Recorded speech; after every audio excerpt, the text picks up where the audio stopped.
আসসালামু আলাইকুম। প্রিয় দর্শক, অন্য মঞ্চের আলাপ চাইতায় আপনাদের সকলকে আমন্ত্রণ জানাচ্ছি। মাত্র এক সপ্তাহের ব্যবধানে বাংলাদেশের রাজনীতিকে আওয়ামী লীগ একেবারে আন্তর্জাতিক ময়দানে নিয়ে এসে ফেলেছে। রাজনৈতিক দল হিসেবে আওয়ামী লীগের ক্ষমতাকে বারবার চ্যালেঞ্জ জানিয়ে আসছিলেন ইউনূস এবং তার সন্ত্রাসের সঙ্গীরা। কিন্তু আওয়ামী লীগও জানে কি করে আন্তর্জাতিক মাঠে খেলতে হয়। ইউনূস একাই কেবল আন্তর্জাতিক মাঠের খেলোয়াড় নন, তার বয়সের সমান বয়সী আওয়ামী লীগ যে বহু আগে থেকেই আন্তর্জাতিক মাঠের খেলোয়াড় সেটা প্রমাণ করতে আওয়ামী লীগ সময় নিয়েছে, কিন্তু ঘুরেও দাঁড়াচ্ছে। প্রথমে জাতিসংঘের মহাসচিবকে চিঠি দিয়েছে তাদেরই অঙ্গ সংগঠনের দেওয়া রিপোর্টকে চ্যালেঞ্জ জানিয়ে, যে রিপোর্টকে ইউনূস শেখ হাসিনাকে ফাঁসি দেওয়ার কাজে ব্যবহার করতে চাইছে। আর তারপর নেদারল্যান্ডের রাজধানী দা হেগে অবস্থিত আন্তর্জাতিক অপরাধ আদালতে সরাসরি ইউনূস সরকারের বিরুদ্ধে মানবাধিকার লঙ্ঘনের অভিযোগ তুলেছে। এবার বাবা জীবন কি করবেন দেখা যাক। চলুন বিষয়টি আরো বিস্তারিত জেনে আসা যাক।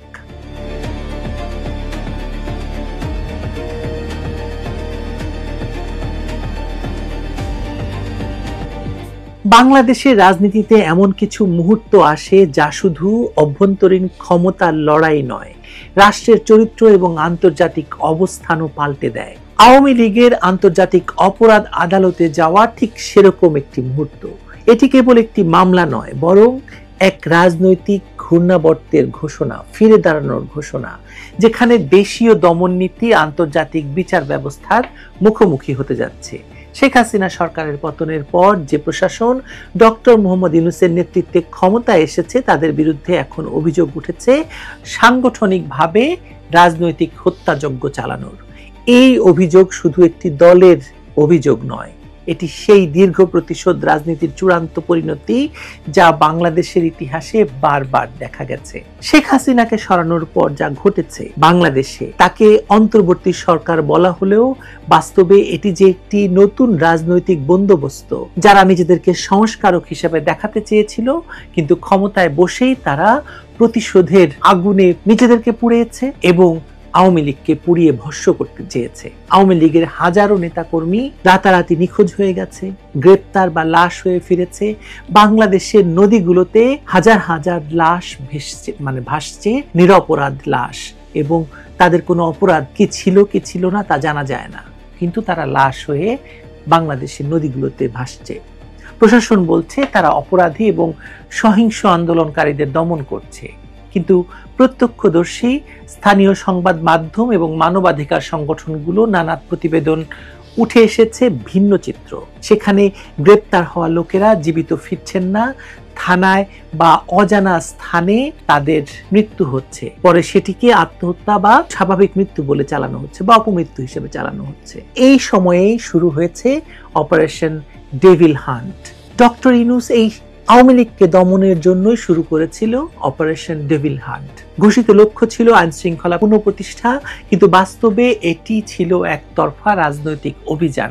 আওয়ামী লীগের অভিযোগ অনুযায়ী মাত্র 12 দিনের এই অভিযানে প্রায় 18,000 মানুষকে গ্রেপ্তার করা হয়, যাদের অনেকের বিরুদ্ধে কোনো অভিযোগই ছিল না।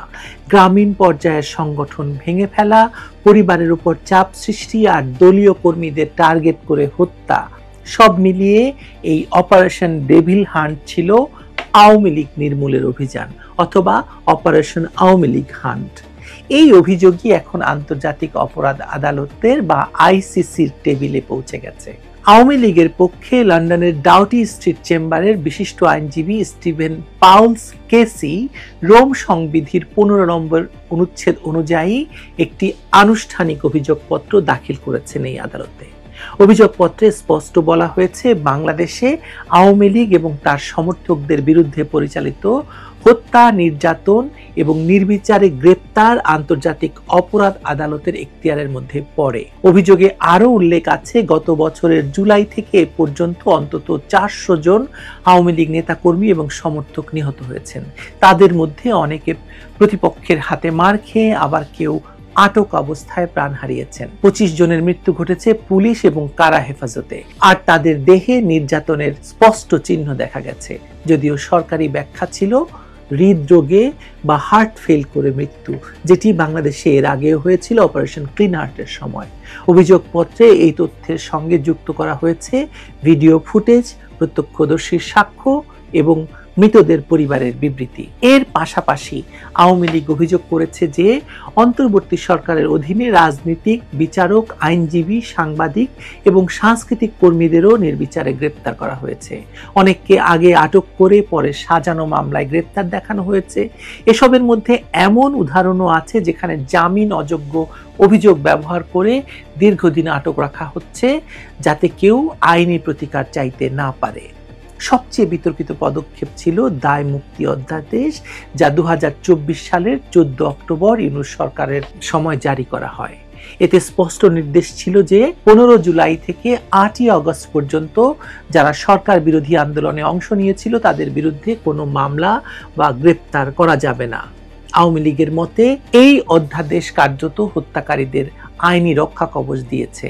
আন্দোলনকারীদের হাতে আওয়ামী লীগ কর্মীদের পিটিয়ে হত্যা, দোকানপাট, বাড়িঘর পুড়িয়ে দেওয়া, রাষ্ট্রীয় সম্পদ ধ্বংস করা, অগণিত পুলিশ সদস্যকে হত্যা, এসব ঘটনার সুস্পষ্ট প্রমাণ থাকা সত্ত্বেও অভিযুক্তদের মুক্তি দেওয়া হচ্ছে বা দায় মুক্তি দেওয়া হচ্ছে।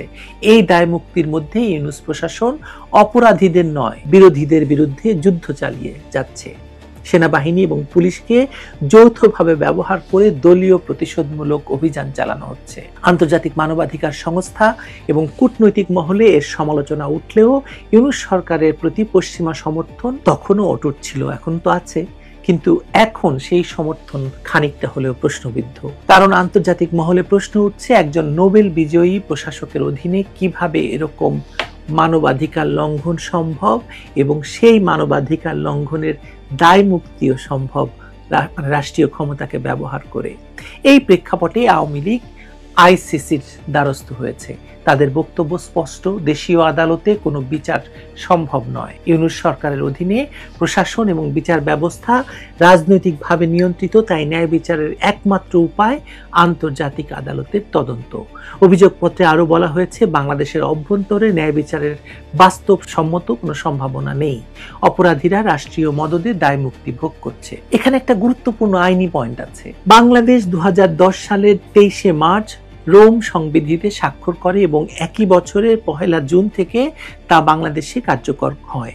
ফলে দেশটি আইসিসির সদস্য রাষ্ট্র হিসেবে আদালতের বিচারিক এখতিয়ার মেনে নিয়েছে, অর্থাৎ এই মামলা আন্তর্জাতিক আইনের দিক থেকে সম্পূর্ণ বৈধ। আওয়ামী লীগের এই পদক্ষেপ আন্তর্জাতিক মহলে আলোড়ন তুলেছে।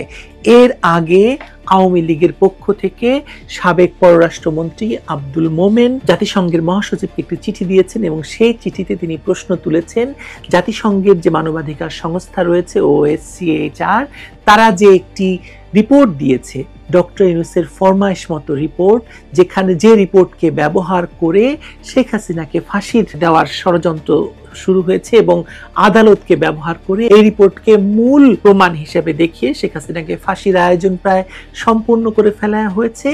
সেই রিপোর্টকে চ্যালেঞ্জ করে আব্দুল মোমেনের এই চিঠি আন্তর্জাতিক মহলে বেশ আলোড়ন তুলেছে। পশ্চিমা দেশগুলো এখন আনুষ্ঠানিকভাবে কিছু বলেনি, তবে মানবাধিকার সংগঠনগুলো তদন্তের আহ্বান জানিয়েছে। কেউ এটিকে রাজনৈতিক কৌশল বলছে, কেউ দেখছে ন্যায় বিচারের শেষ আশ্রয় হিসেবে। কিন্তু একটি জিনিস পরিষ্কার, এই যে আইসিসির মামলা, এই মামলাটি বাংলাদেশের রাজনীতিকে আবার আন্তর্জাতিক অঙ্গনে টেনে এনেছে। কারণ ডক্টর ইউনূস ক্ষমতায় এসেই শেখ হাসিনাকে আন্তর্জাতিক আদালতে নেওয়ার চেষ্টা করেছিলেন, কিন্তু তারা দেখলেন শেখ হাসিনাকে আন্তর্জাতিক আদালতে নেওয়ার মতো পরিস্থিতি আসলে নেই, কারণ এই মামলা ধুপে টিকবে না। ফলে আওয়ামী লীগ যখন এই মামলাটি দায়ের করলো, তখন আন্তর্জাতিক মহলে ঠিক শোরগোল উঠেছে। আইসিসির প্রসিকিউটর এখন অভিযোগের প্রাথমিক যাচাই বাছাই শুরু করবেন। যদি আদালত মনে করে যে এই অপরাধগুলো মানবতা বিরোধী অপরাধ হিসেবে গণ্য হতে পারে, তাহলে পূর্ণাঙ্গ তদন্ত শুরু হবে। তখন সাক্ষ্য, ভিডিও প্রমাণ, ফরেনসিক রিপোর্ট, এমনকি আন্তর্জাতিক পর্যবেক্ষক মিশনের রিপোর্টও আদালতে জমা পড়বে। একবার সেই তদন্ত শুরু হলে বাংলাদেশের অন্তর্বর্তী সরকারের উপর আন্তর্জাতিক নজরদারি নেমে আসবে, এটা প্রায় নিশ্চিত। শেখ হাসিনার নেতৃত্বে আওয়ামী লীগ এক সময় যুদ্ধাপরাধের বিচার শুরু করে ইতিহাসের ভারসাম্য ফিরিয়ে এনেছিল। আজ সেই দলই আন্তর্জাতিক আদালতের সামনে ন্যায় বিচারের আবেদন করছে। নিজেদের উপর সংগঠিত রাজনৈতিক গণহত্যার বিচার চেয়ে। ইতিহাস যেন একেবারে উল্টো হয়ে গেছে, উল্টো পথে হাঁটছে।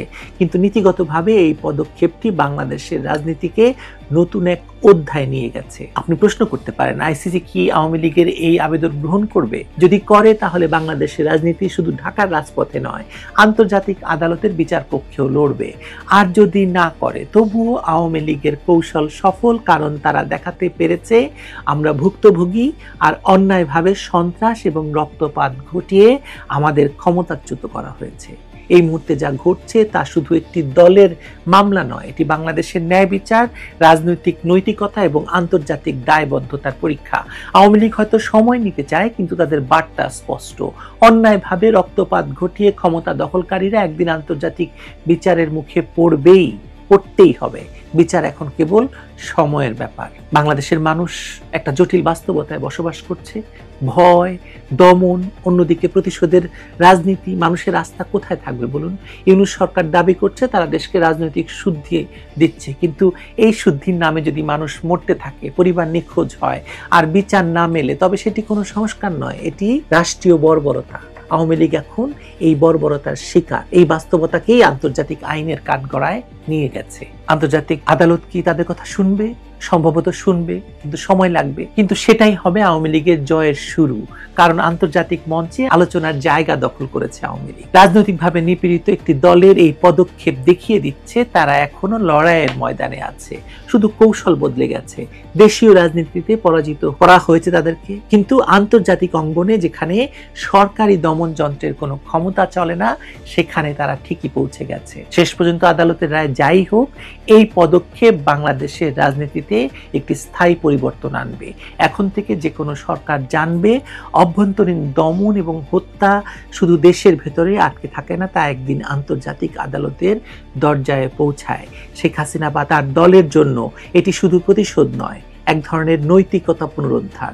তারা হয়তো জানেন রাজনৈতিক পরিসরে ফিরে আসা একটু সময় নিচ্ছে, কিন্তু বিচার এবং ইতিহাসের পরিসরে নিজেদের জায়গা পুনরুদ্ধার করার এখন সম্ভব। এই কারণেই আমি আসলে বলছি যে আওয়ামী লীগের আন্তর্জাতিক খেলা শুরু হয়ে গেছে। এখন শুধু সময়ের অপেক্ষা, কখন আন্তর্জাতিক আদালত সেই খেলায় প্রবেশ করে এবং ঘোষণা দেয় অন্যায়ভাবে রক্তপাত ঘটিয়ে ক্ষমতা দখলকারীরা একদিন তাদের অপরাধের হিসাব দিতে বাধ্য হবে। কত নেছো, কবে দেবা, কবে যাবা। আওয়ামী লীগের খেলা ভয়ঙ্কর। ইউনূস বাবাজি বুঝতে পারছেন না তো? বুঝতে পারবেন, কিছুদিনের মধ্যেই বুঝতে পারবেন। মাত্র 15 মাসে অধ্যাপক ইউনূসের প্রতি বহির্বিশ্বের মনোভাব পুরোপুরি ঘুরে যেতে শুরু করেছে। ক্ষমতায় এসে বিগত আওয়ামী লীগ সরকারের বিরুদ্ধে মানবাধিকার লঙ্ঘনের অভিযোগ তুলে আন্তর্জাতিক সমর্থন পেতে বড় ধরনের পিআর বা জনসংযোগ ক্যাম্পেইন শুরু করেছিল অধ্যাপক ইউনূসের অন্তর্বর্তী সরকার। পাশে পেয়েছিল ইউনূসের দীর্ঘদিনের বিদেশি মিত্রদের। তবে প্রায় 15 মাসের লেজে গোবরে শাসনে এখন মোহভঙ্গ ঘটছে সেই সব মিত্রদের। অন্যদিকে জোরদার হয়েছে আওয়ামী লীগের আন্তর্জাতিক লবিং, বাড়ছে একতরফা নির্বাচনের বিরুদ্ধে বিশ্ব জনমত। অন্তর্বর্তী সরকারের বিরুদ্ধে ব্যাপক মানবাধিকার লঙ্ঘনের অভিযোগে বিব্রত বিদেশি মিত্ররাও।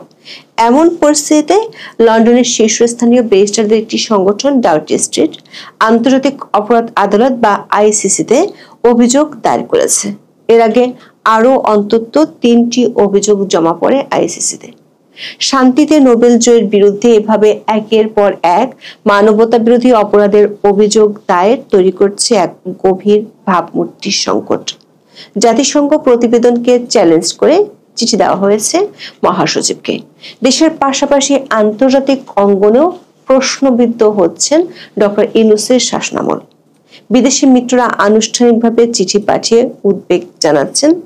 প্রশ্ন একটাই, সব পাওয়ার আশায় সরকার প্রধান হয়ে কি অধ্যাপক ইউনূস সব হারাতে বসেছেন? শাসন ক্ষমতা দীর্ঘস্থায়ী করার বাস্তবতা ক্ষীণ হওয়ার সঙ্গে সঙ্গে দেশের বাইরেও কি তিনি বন্ধুহীন হতে চলেছেন? ভাবমূর্তি উজ্জ্বল করার জন্য যে বিপুল বিনিয়োগ করলেন, শেষ পর্যন্ত তা কি জলে যাচ্ছে? চলুন যাওয়া যাক বিশ্লেষণে।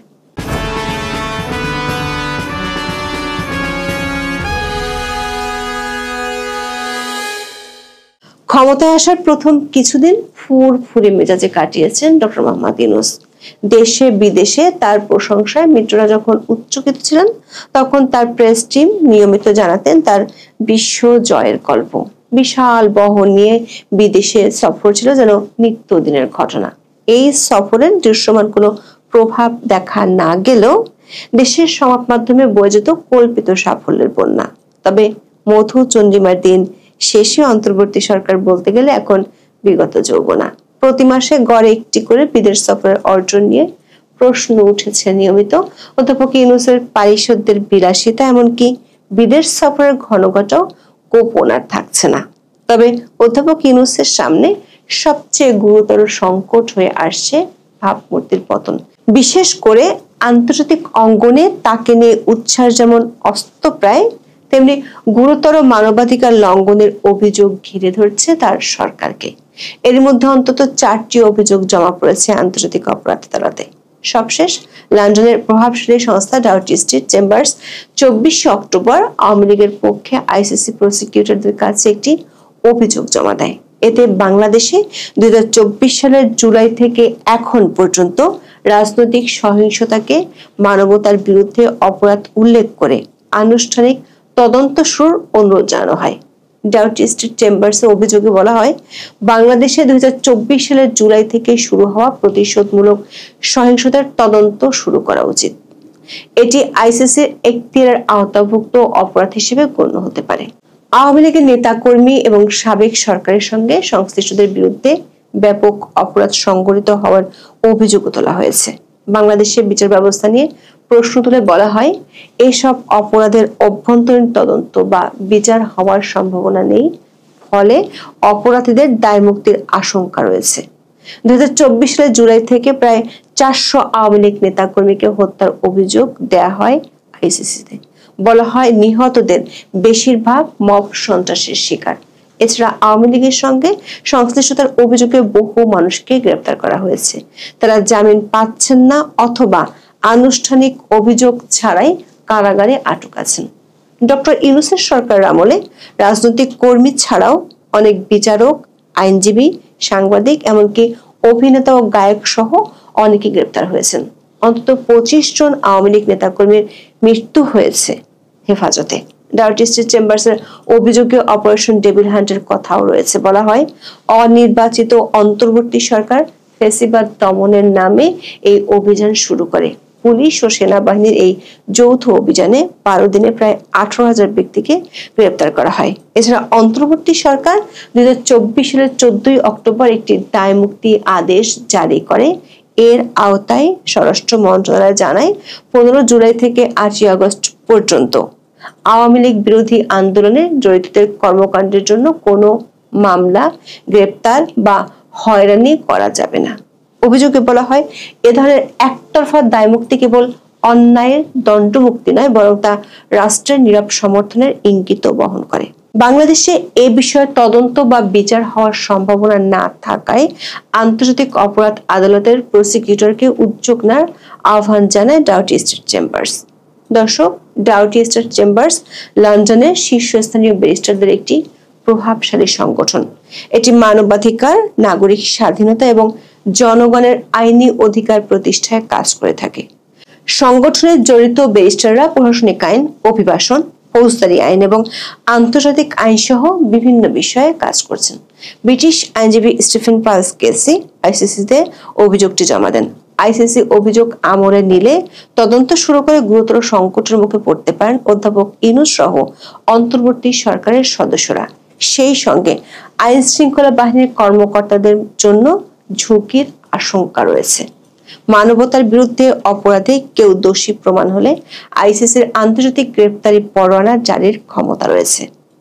আদালত আজীবন কারাদণ্ড পর্যন্ত দিতে পারে।